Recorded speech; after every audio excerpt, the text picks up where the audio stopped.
Hello, everybody. Today I'm talking about Rahu in Pisces and Ketu in Virgo.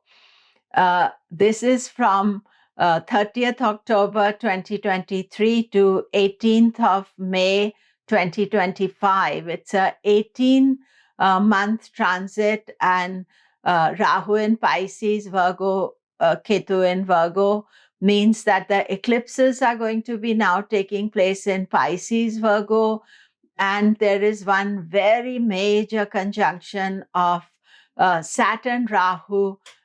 It's going to be difficult. Plus, as Rahu goes into Pisces, it is in Gandanta. So, lots of things to explore.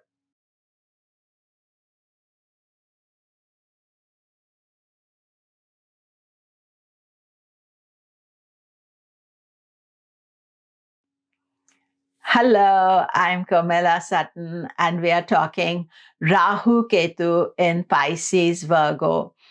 Do remember to subscribe, press the bell notification. Rahu in Pisces, Ketu in Virgo. This is going to be from 30th October 2023 to 18th of May 2025. So it's a little bit over 18-month transit. 4 eclipses, 2 lunar, 2 solar in 2024, and 2 eclipses, just one each of solar and lunar in 25. This is a huge change as Rahu moves into Pisces, Ketu into Virgo, and especially regarding Rahu, because Rahu is moving back from Aries to Pisces. It is a fire sign to water and is crossing the Gandanta. And even in Pisces, Rahu is going to be in Gandanta till 15th of November, and in an unstable situation. And what you can see also is that from a fire sign to water sign means that huge spurt of anger and irritation and secret irritation. Rahu keeps everything secret and covert.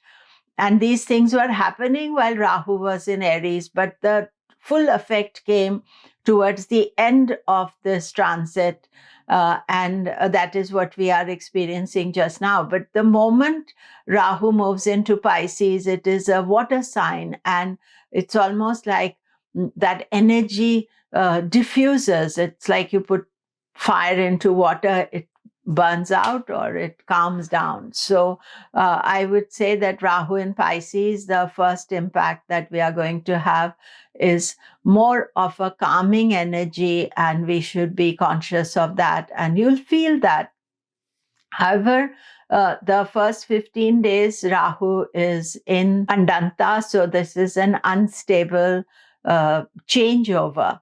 Now, Ketu itself is in Virgo, going from Libra to Virgo. There is nothing, no Gandanta, there is just a change of sign. And Ketu going into Virgo will be again bringing with it the access will get activated, Pisces, Virgo access. And if you are Pisces or Virgo, then this is a big change for you. But what we have to think about it is, especially, I think there's a lot of focus on Rahu just now.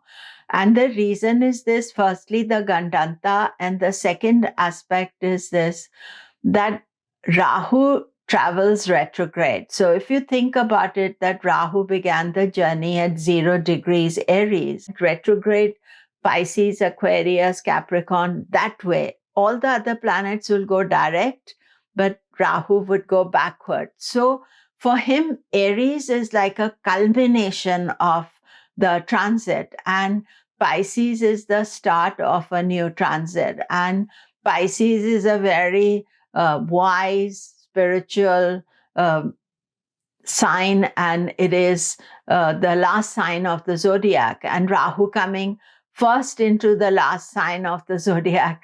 It's very complicated because it's going into this fund of wisdom and it has no knowledge. And Rahu being Rahu, he likes to tell us, or the people who have that Rahu tendency, that we know better and we are wiser and we are strong. We know the knowledge better. And so there can be a lot of mistakes made with Rahu's transit into Pisces. Now, for us as Jyotishis, astrologers, we have to always start off a transit to be a bit calm and to see what our inner voice is saying, maybe not always take action on it, and be aware that not all that glitters is gold, or not all the information that is there is the truth. And sometimes people speak in wise words, but they're not so wise. So we have to be aware of it. The other big aspect with Rahu moving in Pisces is that Rahu, Jupiter, that have been in a Guru Chandala yoga since April 2023 split up. And Rahu has been influencing Jupiter directly. And therefore, he has been messing with our thinking, ideas, and also keeping us unsettled. And this transit is over now. So now the situation is that although Rahu is in a Jupiter sign, Jupiter is managing it without Rahu speaking in his ear 24/7 or saying, do this, do that, and making mistakes, really, because the Guru Chandala yoga, that Rahu Jupiter, the sages always warned us about it. And the main reason is not the positive aspects that Guru Chandala can bring, innovation, liberal thinking, but the more negative aspects is the fear, anxiety, wrong type of thinking. And more negative is possible when the Guru Chandala yoga is happening, and we all need to be cautious. But now, with that split up that is taking place, we are maybe done for the next 7 years. So we have to think that Jupiter is now on his own. He is managing Rahu. So Jupiter's influence on Rahu, and Rahu being in Pisces, which is the benefic sign, Rahu will be much calmer. We can all take a sigh of relief with the change. Ketu is in Virgo. Ketu and Virgo don't always match together because Virgo is all analytical and Ketu is all intuitive. So in a way, Ketu can learn from Virgo and analyze the thinking, analyze the past karma, and try to work with it. So if you are always trying to find a scientific answer for Ketu, there is none. So we have to be working with that, learning with that, and knowing that this is a time maybe for us to understand our Ketu and to analyze part of it, but not everything about Ketu and Virgo will be understood and to be known. Now, the Rahu Ketu axis always, when you're studying it, Rahu is a planet of unfulfilled past life karma. Ketu is the past life karma. So Ketu is headless. He remains within our psyche. He remains within ourselves. So it's sort of like things that are inside us, memories, thought processes, things we don't always understand. And because of the past karma, we have lived many lifetimes according to the Vedic tradition. And so we have both the knowledge from Ketu, but we also have the attachments from Ketu. And those attachments we want to let go, give up. And Ketu is telling us to let go of those things. And sometimes we are not ready and we are not able to let go of everything. But out of all the experiences from past life, Rahu is telling us that these things left unfulfilled. Let us explore. Let us go deeper into what Rahu is. And so Rahu can bring a lot of dissatisfaction in our life because we think that Rahu thinks that I haven't experienced it.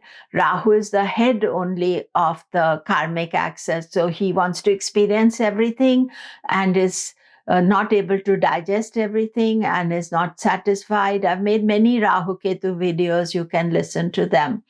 So in Pisces, Rahu wants to consume the wisdom of Pisces, consume the knowledge of Pisces. And it is, much more softer because Pisces is about letting go. It's not about experiencing. Pisces is also the last sign of the zodiac. So both Rahu Ketu are in signs that they are not comfortable with. However, I would say that both Pisces as well as Virgo, they are regarded as auspicious signs. So the Rahu Ketu axis is much more calmer and easier to deal with. Now, normally when you are analyzing this axis, and I'll be making a separate video where I'll be talking about how it impacts you. But when you are analyzing this axis, you need to think about it, that what is the axis about, and both of the Rahu Ketu are studied together. So whatever signs it is they are placed in, so they are in Pisces Virgo. So you first look at Pisces Virgo, but then you look at the houses it affects you. And when I do the analysis in part 2 of this, I'll be talking about that. So Rahu Ketu will impact you by houses. And so they're together, those kind of opposition. And then they will impact you by individually. So Rahu is telling you something, Ketu is telling you something, and you have to judge that. And also, what are the planets you have placed in Pisces or Virgo? Of course, if you are Pisces moon, ascendant, sun, then this is a huge transit for you. Similarly, if you are Virgo, ascendant, sun, moon, but also it's a big transit if you have planets placed there, because Rahu Ketu will go over the planets, and how this impacts more in part 2. Then one of the biggest aspects of this transit is the Rahu Saturn conjunction. Now, Rahu Saturn, they last time conjoined in 13, 14. And they were together in Libra, and now they are coming together in Pisces. So right now, Saturn is in Aquarius in 2023, and Rahu is going to go into Pisces. And Rahu, Saturn, by the time it's 2025, Rahu, Saturn are going to be together. Actually, by that time, in April 2025, when Rahu Saturn conjunction is happening, Rahu is going to be towards the end of Pisces. He's already in Purva Bhadra Nakshatra. But this is a huge transit, something that we need to be aware of. And then when it happens, obviously, I will talk more about it later. So the Rahu-Saturn conjunction is on 13th April 2025. It is about 2 degrees of Pisces. Venus is also going to be in Pisces at that time, and Sun will be in Sankranti, 13th of April. It's a change of Sun from Pisces to Aries. It's a very dramatic conjunction. And right now, we don't feel it because it's not there, but it's more as you come towards 2025. And Rahu's end of Pisces transit will be very dramatic, because for 1 month only, Rahu-Saturn conjunction, and then Rahu will move out of Pisces. Actually, Saturn moves into Pisces in March 2025, and then immediate clash with Rahu, and Venus is there, and it's all quite messy. And we know that these transits take place, and we have to be prepared for it, but not worrying about it just now. I would say that it's always a good idea to be doing regular remedies that you are planning. And nearer that time when I will be telling you about it again, that you remember that I said to you now that that is a very dramatic energy, and we all need to be extra cautious, patient, restrained, and even now, important to be restrained in planning for it. That is the main aspect for it. Now, there are going to be certain conjunctions with Rahu and Ketu in 2024 and 2025. So the main conjunction that I watch is the Mars conjunction. So the Mars-Rahu conjunction is happening on 18th of May 2024. Now, I'm already made a video about the April timing, which is difficult because in April, first Mars conjoins with Saturn in early April, and then in May, 18th May, there's a Mars-Rahu conjunction. So when I'm looking at Rahu transits and the volatile period of Rahu transits, I'm looking at the conjunctions of Mars with Rahu or with Ketu. Now, luckily, we don't have any conjunction of Mars Ketu in Virgo. So that is good news. So normally you see once a year there's a Rahu conjunction, and the next year there is a Ketu conjunction with Mars. And in 2024 there's Mars Rahu, but 2025 Rahu Ketu would have moved on. There is no Mars Ketu conjunction in Virgo. Now, the next most important factor is the eclipses. Maybe it is all factors are important, with the Rahu Ketu transits. When Rahu Ketu change signs, then it means that the eclipses are also moving. And the eclipses right up to 18th of May will be in Pisces Virgo axis. And every year you have two eclipses coming together, and there will be a solar eclipse and a lunar eclipse in March, early April in 2024, and then a solar and a lunar eclipse in September, early October 2024. And then the third set of eclipses will be in March in 2025, which will be the solar lunar eclipses. So with the eclipses, I'll just give you the dates in a minute, but with the eclipses, what you have to be knowing is that if you have your ascendant or moon in Pisces or Virgo, then these eclipses are indicating overall that you are due for a change. Now, the eclipses happen every 7-8 years in your axis. Either there's Rahu going or Ketu going. So there's nothing unusual. So the change is part of life. However, if the eclipse is exactly on the degree of your ascendant or moon sign, then that is way more important and dramatic eclipse. I will be making separate videos for each of the eclipses. And the thing to watch with the eclipses is sometimes is what is the dates. If it is on a Sankranti or it is on a exact kind of solar solstice or equinox, then those eclipses are always considered more important. And the solar eclipses have a long-term impact.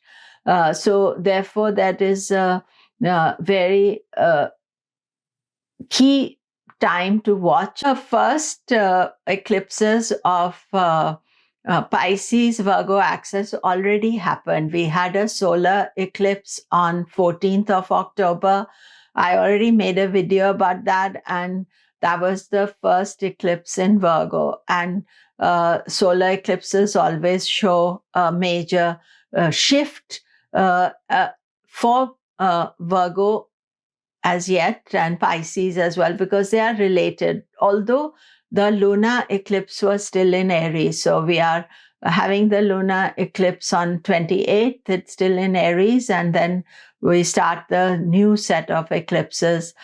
And the first eclipse in 24 will be in March, which will be a lunar eclipse, and April will be a solar eclipse. 25th of March is a lunar eclipse, and that will be in Virgo. And because lunar eclipse is full moon, sun will be in Pisces and moon will be in Virgo, and that will be a Ketu lunar eclipse. And then 8th of March is solar eclipse, which will be in Pisces, and that is the first solar eclipse in Pisces. And of course, I already made a video to let you know that that time is quite volatile because there's a Mars-Saturn conjunction and the eclipses are taking place. And this solar eclipse on 8th of April is the third America's eclipse. It will be visible in USA and, in middle Central America and South America, Canada. So this is again the last in this series of eclipses. So quite changeable energy for USA indicated from that eclipse. We never know exactly what the eclipse throws up, but what we know is that that is an unsettled time, and it is accompanied by a Mars-Saturn conjunction, and then Mars-Rahu in May. Then the other eclipse is in September, and the September eclipse will be opposite because the solar eclipse will be in Virgo and the lunar eclipse will be in Pisces. So the lunar eclipse is on 17th of September, and the solar eclipse is on 2nd of October. So these again, are unsettled energies, and I'll be making separate videos about it. Right now, it's important for you to know that the 2024 eclipses are the dates of them. Also, the 24 eclipses starts with a lunar eclipse followed with a solar eclipse. This is also something to know and note down, because lunar eclipse first means your emotions get very heightened, and then we get hit again by the solar eclipse. So this is usually not the correct way forward, but they happen and we need to watch out for them, and also depending on the countries where they are, what they are. Then in 2025, we have just the one set of eclipses in Pisces Virgo axis. The next one goes into Leo Aquarius, and I'll talk about that later. But the importance of the eclipse in 2025 is that there is a Saturn Rahu conjunction taking place as well, and Saturn changes into Pisces. And Saturn Rahu is not a daily transit or conjunction. So this is a key factor, and there may be some very unsettled energy with the Saturn Rahu that we need to watch for. In 2025, the lunar eclipse is going to be in Leo. It is already moved on. So in 2025, it is just the solar eclipse on 29th of March 2025, which is going to be in Pisces. And of course, I already told you about the 9th of April Saturn Rahu conjunction. And this is approximately the time that Saturn also moves into Pisces. So we have a lot of unstable time. But I want you to be aware that this is part of the nature of the world. We don't know which area the instability hits, but we definitely know that these times are something to watch for. And with every new transit, as we go into the transit of Rahu in Pisces, Ketu in Virgo, we know that the energy is shifting, and things, some new area will get disturbed, agitated, and we have to watch for. But it doesn't mean the whole transit is negative. Certain portions of it are negative. It's just like, sometimes suddenly the weather changes, or the temperatures go too hot or too cold, or too much rain. All those things we experience. So we can do the remedies, follow restraint, be patient, plan your dates out, put those dates in your diary that these are turbulent times. So don't plan travel and any big gathering. It's not a good idea to go to big gatherings at the time of eclipses or at the time of conjunctions. And so we have the two conjunctions, really, the Mars Rahu and the Saturn Rahu conjunction. And those are the times that for this particular purpose. And we can also invoke the deities, and the deity for Rahu is goddess Durga. Now, some people also worship goddess Kali for Rahu, and for Ketu is Lord Ganesha. And together, I feel that worshipping Lord Shiva is a very good deity to do. These are regular things that you do, so that when the transits come, your mind is more settled and clear, and you can deal with these situations. And remember that the eclipse time means where the sun and moon are involved. So our mind is more unsettled during the eclipse times, and it is best not to make big decisions at that time. So that is it for today. Remember that I am going to be doing part 2 of this, which will be posted in a day or two. And so do remember to subscribe. Lots of things happening now, so you don't want to miss out on it. Thank you very much always for your continued support as well.